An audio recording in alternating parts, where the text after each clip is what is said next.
నమస్తే, నేను మీ గాయత్రి. ప్రస్తుతం మనతో పాటు ఉన్నారు ప్రముఖ ఆధ్యాత్మికవేత్త, జ్యోతిష పండితులు పోతుకూచి చంద్రమౌళి శాస్త్రి గారు. గురుగారితో మాట్లాడి మనకున్న సందేహాలన్నీ కూడా నివృత్తి చేసుకుందాం. నమస్కారం గురుగారు. ఓం శ్రవణ భవాయ నమః. గురుగారు, ఆగస్టు 2 తారీఖున రాహు కుజ నక్షత్రంలోకి మారడం వల్ల, అలానే ఆగస్టు 12న కుజుడు రాహు నక్షత్రంలోకి మారడం వల్ల అన్ని రాశుల వారికి ఎలాంటి మార్పులు జరగబోతున్నాయి? అంటే రాహు అనగానే చాలామంది భయపడుతూ ఉంటారు. అలా భయపడేవారు ఎలాంటి జాగ్రత్తలు తీసుకుంటే మంచిది? అమ్మ, చాలా చక్కటి విషయము. అందరూ తప్పనిసరిగా తెలుసుకొని చివరిదాకా ఈ వీడియో వినటం వలన వాళ్ళ జీవితాల్లో జరిగేటటువంటి ఇబ్బందులు ఈ యొక్క నెల రోజులు ఏ విధంగా ఉంటాయో వాటిని తప్పించుకునేటటువంటి మార్గం ఏంటి, ఏ విధమైనటువంటి పూజని ఆచరించడం ద్వారా ఎవరికి ఏ విధమైనటువంటి ఘోరాలు జరుగుతున్నాయో అవన్నీ కూడా తప్పించుకునే మార్గాన్ని నేను తెలియజేస్తాను. ఓకే, తప్పకుండా. మరి ముఖ్యంగా ఆగస్టు మాసము 2వ తేదీ మనకి కుంభరాశిలో ఉన్నటువంటి రాహువు ఇప్పటి వరకు అతని యొక్క సొంత నక్షత్రంలో ఉండి కొంతమందికి మంచి చేశాడు, కొంతమందికి చెడుని చేశాడు. ఓకే. ఇదే రాహువు కుజ నక్షత్రంలోకి మార్పు చెంది దాదాపుగా కుంభరాశిలో డిసెంబర్ 5 వరకు ఉంటాడు. డిసెంబర్ 5 వరకు. డిసెంబర్ 6 నుంచి మకర రాశిలో దాదాపు ఏప్రిల్ 10వ తేదీ వరకు కూడా ఇదే కుజ నక్షత్రంలో ఉంటాడు. అంటే ధనిష్ఠా నక్షత్రంలో రాహు ఉంటాడు. కాబట్టి ధనిష్ఠా నక్షత్ర జాతకులు చాలా చాలా జాగ్రత్తగా ఉండాల్సినటువంటి సిచ్యువేషన్. వాళ్ళ జాతకంలో ఈ కుజరాహువులు ఎక్కడెక్కడ ఉన్నారో తెలుసుకొని దానికి తగ్గట్టుగా వారు శాంతులు చేసుకోవాలని నేను ప్రత్యేకించి చెబుతున్నాను ఒక గురువుగా. నా జీవితంలో ఎంతోమందిని చూశాను కాబట్టి రాహువుకి కుజుడంటే పడదు. అట్లాగే ఇదే కుజగ్రహము మిథున రాశిలో మనకి ఇదే ఆగస్టు 2వ తేదీన ఆయన ఆ రాశిలోకి సంచారం చేసి తన యొక్క సొంత నక్షత్రంలో దాదాపుగా ఆగస్టు 11 వరకు ఉండి ఆగస్టు 12వ తేదీ అమావాస్య రోజున కుజుడు రాహు నక్షత్రంలోకి మారుతున్నాడు. అమావాస్యకి అధిపతి శని మామూలుగా. మరి శని ఇంట్లో ఉన్నటువంటి రాహు నక్షత్రంలోకి కుజుడు మారుతున్నాడు. అది ఒక రకంగా చెప్పాలంటే ఇది టఫ్ సిచ్యువేషన్ అని నేను చెప్తున్నాను. ఇదే రాహువు తన యొక్క నవమ దృష్టి చేత కుజుడిని చూస్తాడు. అంటే కుజ నక్షత్రంలో ఉండి కుజుడిని చూడటం ద్వారా కుజుడు ఏం చేస్తాడు, ఎవరికైనా అసలు నార్మల్గా భూమి యొక్క పుత్రుడు అంటారు. భూమి మీద జరిగేటటువంటి అల్లకల్లోలాలు కానీ లేకపోతే ప్రమాదాలు కానీ, అది అగ్ని ప్రమాదాల, విష ప్రయోగాదుల ద్వారా జరిగేవా, విష జంతువుల ద్వారా జరిగేటటువంటి ప్రమాదాల, అట్లాగే విస్ఫోటనాలు, లేకపోతే మనకి లావా కొండలు ఉంటాయి అవి భంగం అవ్వటము, ఇవన్నీ కూడా ఎవరి ద్వారా? ముఖ్యంగా అల్లర్లు కలగాలన్నా కుజుడే మొత్తం. మనకి ఏదైనా చేయి కోసుకుందన్నా ఆ సమయంలో కుజగ్రహ ప్రభావం ఉంటేనే చేయి కోసుకుంటుంది. ఎవరైనా ఆత్మహత్యలు చేసుకుంటున్నారంటే కుజరాహుల ఆ యొక్క సమ్మేళనం వారి యొక్క జన్మజాతకంలో ఏ అష్టమంలోనో 12లోనో ఎక్కడో ఒకటి ఉందనుకోండి, ఒకళ్ళు అప్పుల వలన ఆత్మహత్యలు చేసుకుంటారు, ప్రేమలో భంగమైన వాళ్ళు చేసుకుంటారు, కొంతమంది రుణబాధలు ఎక్కువైపోయి గవర్నమెంట్ ద్వారా అయినా ఇబ్బందులు పడవచ్చు, స్నేహితుల దగ్గర అప్పు తీసుకొని, లేకపోతే అంతర్గతంగా వాళ్ళు చేసిన కొన్ని యదోపనలు ఉంటాయి అవి బయటపడతాయేమో అని చెప్పి ఆత్మహత్యలు చేసుకునే వాళ్ళు చాలా మంది ఉంటారు. ముఖ్యంగా కుజుడు వ్యవసాయానికి భూములకి సంబంధించినటువంటి గ్రహము. అంటే వ్యవసాయదారులు అప్పులు చేసి, మరి అప్పులకి కారకుడు కుజుడే, వ్యవసాయానికి కారకుడు కుజుడే. కాబట్టి ఈ వ్యవసాయదారులు ఎవరైతే భూమికి సంబంధించిన వాళ్ళు, అది భూమిని 100 ఎకరాలు ఉన్నవాడైనా ఇబ్బందులు పడ్డ రోజులు ఉన్నాయి, అది కౌలుకి ఇచ్చినవాడు ఇబ్బందులు పడ్డవాడు ఉన్నారు, దాంట్లో పంట వేసి పండించేవాడు వర్షాలు లేక లేకపోతే సరైన పంటలు లేక బాధలు పడేవాళ్ళు కూడా ఈ కుజరాహువుల సమ్మేళనం వల్లే జన్మజాతకంలో ఇబ్బందులు పడతారు. వీళ్ళందరికీ ఏంటంటే ఈ రాహు ఏంటి, కెమికల్ రియాక్షన్. అంటే ఏదైనా మందులు ఉంటాయి కదా ఈ పొలాల్లో జల్లేవి, అవి తాగేసి కూడా చనిపోయిన వాళ్ళు ఎంతమంది ఉంటారు? ఊరేసుకొని చనిపోవడానికి కారకుడు కుజుడు. అంటే ఇక్కడ ఎందుకు చెప్తున్నానంటే అమ్మా, కుజరాహువులు, కుజుడేమో ఈయన నక్షత్రంలో, రాహువేమో కుజ నక్షత్రంలో, వీళ్ళిద్దరికీ అసలు పడదు. ఎందుకంటే మనకి శాస్త్రం ఏం చెబుతోంది, శనివత్ రాహువు కుజవత్ కేతువు అన్నారు. కేతువు కుజుడు ఇచ్చే ఫలితాలని, రాహువు శని ఇచ్చే ఫలితాలను ఇస్తారంట. కానీ వీళ్ళిద్దరికీ అసలు సంబంధం పడదు, భగ్గుమంటూ ఉంటుంది. కుజశనులకి ఎట్లాగో కుజుడు, ఇంకా కుజశనుల్లో ఒకళ్ళు సమంగా ఉంటారు, కుజరాహువులకి అసలు పడదు. కాబట్టి ఇక్కడ ప్రయోగం మేషం నుంచి మీనరాశి వారికి ముఖ్యంగా ఏ యొక్క భావాలు దెబ్బతింటాయో నేను చర్చించే ముందు, ముఖ్యంగా ఎవరైనా సరే ఈ అక్టోబర్ 1వ తేదీ వరకు కుజుడు రాహు నక్షత్రంలో ఉండి పునర్వసులోకి వెళ్ళిపోతాడు. ఏది సెప్టెంబరు 2వ తేదీ. ఆగస్టు 12వ తేదీ నుండి సెప్టెంబర్ 1వ తేదీ వరకు ఇట్స్ వెరీ టఫ్ టైం ప్రపంచానికి, ప్రకృతికి, మనలాంటి సామాన్యులకి. ముఖ్యంగా మేషరాశి, మేషరాశి, వృశ్చిక రాశి, కొన్ని నక్షత్రాలు ఉన్నాయి. వాటిల్లో మృగశిర నక్షత్రము, చిత్తా నక్షత్రము, ధనిష్ఠ నక్షత్రము, ఇవి కుజుడికి సంబంధించినవి ముఖ్యంగా. అట్లాగే మకర రాశి, కుంభరాశి, వీరికి సంబంధించినటువంటివి. రాహు నక్షత్రాలు ఉంటాయి. అవేంటి? ఆరుద్ర నక్షత్రము, స్వాతి నక్షత్రము, అట్లాగే మనకి శతభిష నక్షత్రము. ఈ యొక్క నక్షత్ర జాతకులు ఈ యొక్క కుజమహర్దశలు, అంతర్దశలు జరుగుతూ ఉంటాయి జాతకరీత్యా.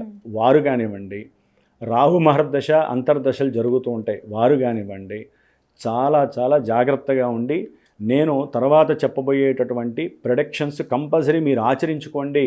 ఇంకో విశేషం ఏంటంటమ్మా, ఇలాంటి విషయాలలో ఇప్పుడు కుజుడు ఈ నెల రోజులు నీచ స్థితిలో ఉన్నటువంటి శుక్రుణ్ణి, కన్యారాశిలో ఉన్న శుక్రుని కూడా కుజుడు యొక్క దృష్టి తగులుతోంది.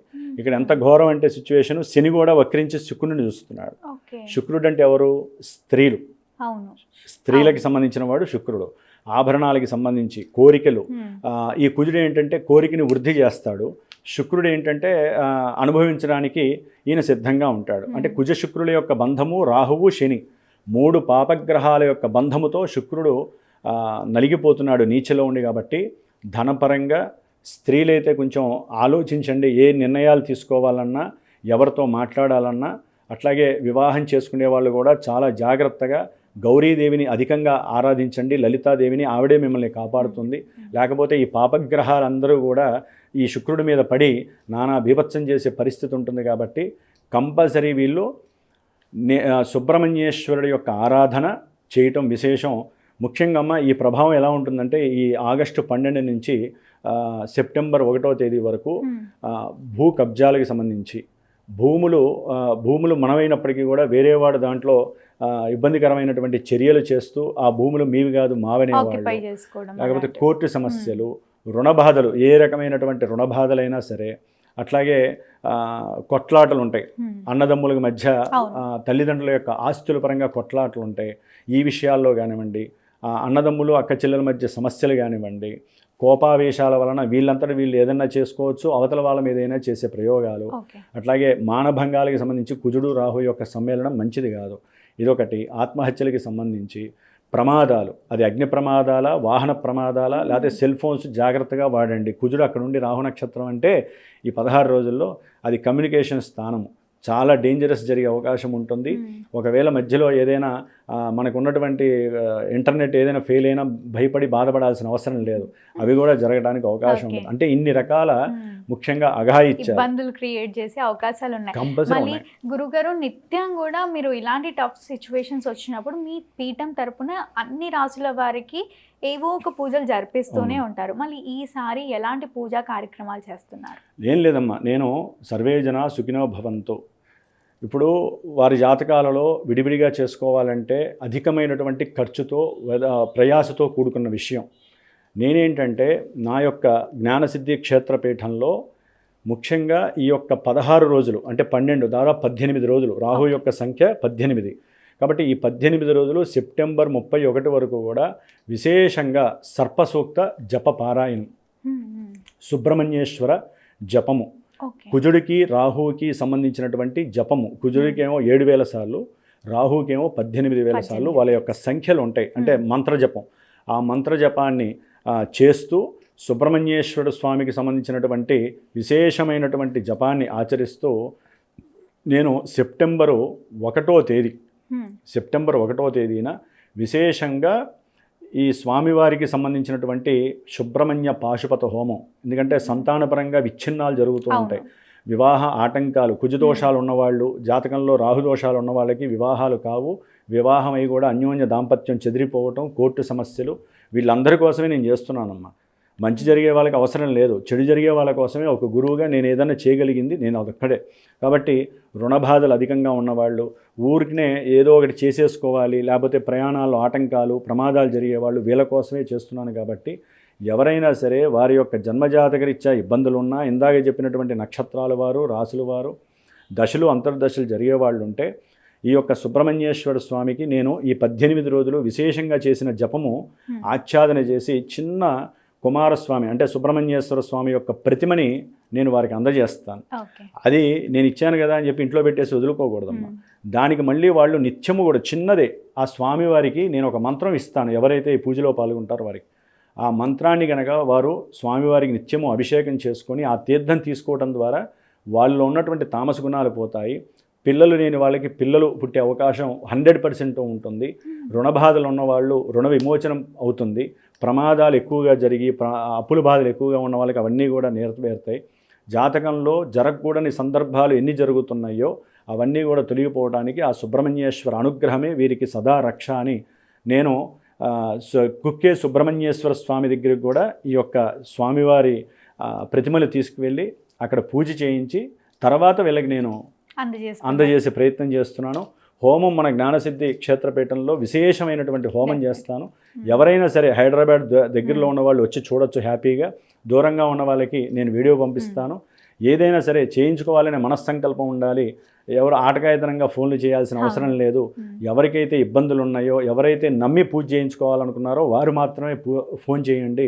ఎందుకంటే దాని యొక్క ఎఫెక్షన్ నాకు తెలుసు కాబట్టి, ఎన్నో జాతక పర్యవేక్షణలు చూస్తున్నాను కాబట్టి, ఎన్నో కార్యక్రమాలు చేస్తున్నాను కాబట్టి నేను చేసే పూజా ఫలితము వారికి 100% వెళ్ళటానికి వారి నుంచి కూడా నమ్మకం అదేవిధంగా ఉండాలమ్మా. కాబట్టి ఎవరైనా ఉంటే తప్పకుండా నాకు ఫోన్ చేయండి. పర్సనల్గా నేనే మాట్లాడతాను. వారి సమస్య తెలుసుకొని దానికి తగ్గట్టుగా సంకల్పం ప్రిపేర్ చేసుకొని ఆ స్వామివారి 18 రోజుల యొక్క పూజ, ఈ గ్రహ పూజ, అట్లాగే అభిషేకము ఆ స్వామివారికి, అది కుక్కే సుబ్రహ్మణ్య స్వామి దగ్గర పూజ చేయించి అది వాళ్ళకి పంపించటం. ఇది లాంగ్ ప్రాసెస్. దానికి సిద్ధమైతే నేను సిద్ధంగా ఉన్నాను. డెఫినెట్గా గురుగారు మళ్ళీ మేషరాశి వారికి ఆగస్టు 2 నుంచి సెప్టెంబర్ 18 తారీఖు వరకు ఎలా ఉంటుంది అంటారు? ఎలాంటి జాగ్రత్తలు తీసుకోవాలి? ఇందాక మనం చెప్పుకున్నట్టుగా మేషరాశికి అధిపతే కుజుడు. మరి ఈయన మిథున రాశిలో దాదాపుగా ఆగస్టు 2 నుంచి సెప్టెంబర్ 18 వరకు ఉంటూ సెప్టెంబర్ 1వ తేదీ వరకు రాహు నక్షత్రంలో ఉంటాడు. రాహు కుజ నక్షత్రంలో ఉంటాడని మనం ఇందాక చెప్పుకున్నాం. కాబట్టి వీరేంటంటే ఏదైనా ఉద్యోగ ప్రయత్నార్థమై ఆకస్మికంగా వీళ్ళకు పిలుపు రావటం, అంటే ఇంటర్వ్యూలకి వీళ్ళు ఎలిజిబుల్ అని చెప్పి వీళ్ళకి చక్కటి వార్త అందటము, దాని పరంగా వాళ్ళకి లాభం సిద్ధించేటటువంటి ప్రయత్నాలు జరగటము, అంటే జన్మజాతకంలో వీరికి ఆ యొక్క యాక్టివేషన్స్ జరగాలమ్మా. దశలు అంతర్దశలు ఉద్యోగపరమైనటువంటి యాక్టివేషన్స్ జరిగితే అనుకూలత్వాలు ఉంటాయి. ఇప్పుడు నేను చెప్పేవన్నీ రాశి ప్రకారం శుభత్వాలను ఇవ్వచ్చు. మేషరాశి వారికి ఒక రకంగా శుభత్వం. 3వ స్థానంలో కుజుడుండి రాహు 11లో ఉన్నాడంటే కంపల్సరీ వీరికి అన్ని విధాలైనటువంటి సిద్ధులు కలుగుతాయి అన్నమాట. అంటే వీరికి ఉన్నటువంటి కోపావేశాలు అవన్నీ కూడా చాలా ఉధృతం అయినప్పటికీ కూడా కొంచెం తెలివిగా ప్రవర్తించే శక్తి సామర్థ్యాలు పెరుగుతాయి. తీసుకునే నిర్ణయాల్లో కూడా విజయలాభ పరంపర కలుగుతుంది. రాశిరీత్యా మాత్రమే. జాతకరీత్యా అవి ఎన్ని రకాలుగా మార్పులు చెంది, ఎందుకంటే వారి జాతకంలో గనక ఒకవేళ ఈ కుజుడు రాహువు ఉండకూడని దుస్థానాల్లో ఉన్నారనుకోండి, వీటిలో అన్నీ నెగిటివ్గా జరుగుతాయి. రాశిరీత్యా మాత్రం మానసికంగా వీళ్ళకి అన్నీ మంచి జరుగుతున్నట్టే కనిపించే అవకాశం ఉంటుంది. ముఖ్యంగా బంధువులతో ఎవరైనా విడిపోయిన వాళ్ళు ఉంటే ఈ సమయంలో చక్కగా జాగ్రత్తగా మాట్లాడుకోవటం ద్వారా వీరికి కొన్ని పనులు జరగడానికి అవకాశాలు ఎక్కువగా ఉంటాయి.